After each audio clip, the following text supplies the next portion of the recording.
हम बात कर रहे हैं झारखंड की, जहां पर दूसरे चरण का मतदान जो है वो यहां पर चल रहा है और कई दिग्गज अब मैदान में, उनकी किस्मत का फैसला आज होने जा रहा है। और झारखंड में भी मुकाबला जो है वो बहुत कड़ा यहां पर देखने को मिल रहा है। शुरुआत से ही दोनों गठबंधन जो है वो इस कोशिश में लगे हुए हैं कि जो आदिवासी बहुल क्षेत्र हैं उस पर अपनी पकड़ जमाए। सीएम हेमंत सोरेन, उनकी पत्नी कल्पना सोरेन, जेएमएम और कांग्रेस के कई दिग्गज जो हैं वो मैदान में है। बीजेपी के बाबूलाल मरांडी, अमर कुमार बावरी समेत 500 से ज्यादा उम्मीदवार जो हैं वो मैदान में हैं और 50 से ज्यादा महिला उम्मीदवार भी इस वक्त मैदान में हैं।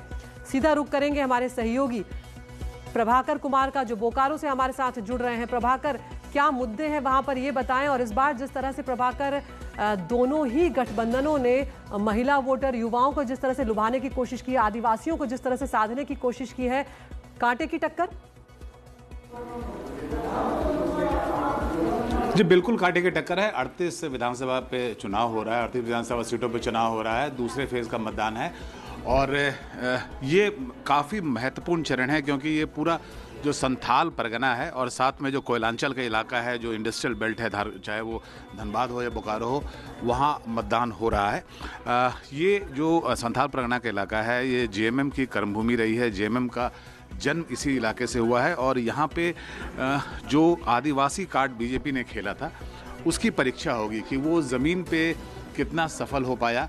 क्या बीजेपी आदिवासियों में सेंध लगाने में सफल रहेगी नहीं रहेगी, उसकी परीक्षा जो है इस संथाल के इलाके में होगी। जब दुमका, साहेबगंज, कुड्डा, पाकुड़, ये जो पूरा इलाका है जिसे संथाल परगना बोलते हैं, यहाँ पे वोट पड़ेगा। और ये जो है ये एक तरह से जेएमएम का स्ट्रांग होल्ड रहा है। जेएमएम यहाँ पे इसकी काफ़ी मजबूत पकड़ रही है। इस पार्टी का जो उत्पत्ति है वो इसी इलाके से हुआ है, तो ये काफ़ी महत्वपूर्ण है। जैसा आपने बोला कि महिलाओं और युवाओं की बात बीजेपी कर रही थी, लेकिन खासकर आदिवासियों की बात कर रही थी, तो वो क्या सेंध लगाने में सफल हुई कि नहीं हुई, उसकी परीक्षा आज होगी। जहां तक बड़े उम्मीदवारों की बात है, हेमंत सोरेन खुद आज मैदान में हैं, उनकी पत्नी कल्पना सोरेन है, बाबूलाल मरांडी हैं, सुदेश महतो हैं, अमर बावड़ी हैं, तो काफ़ी बड़े चेहरे हैं। 5 मंत्री हैं जो सिटिंग मंत्री हैं, 11 पूर्व मंत्री हैं आज मैदान में, तो बड़े चेहरे हैं जिनके भविष्य का, राजनीतिक भविष्य का फैसला आज होगा, आज दूसरे चरण के मतदान में झारखंड में। जी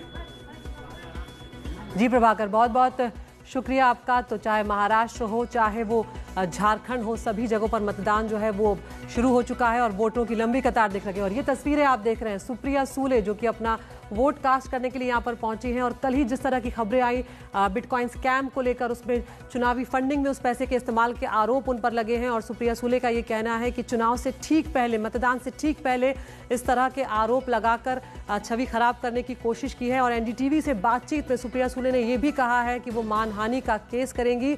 और वो साफ तौर पर ये कह रही हैं एनडीटीवी पर कि मेरा मोबाइल भी सामने रखा हुआ है, आपको जिस तरह की जांच करनी है आप कर सकते हैं। और जिस गौरव मेहता की बात बीच में यहाँ पर की जा रही है, उनका कहना है कि वो गौरव मेहता को जानती तक नहीं है।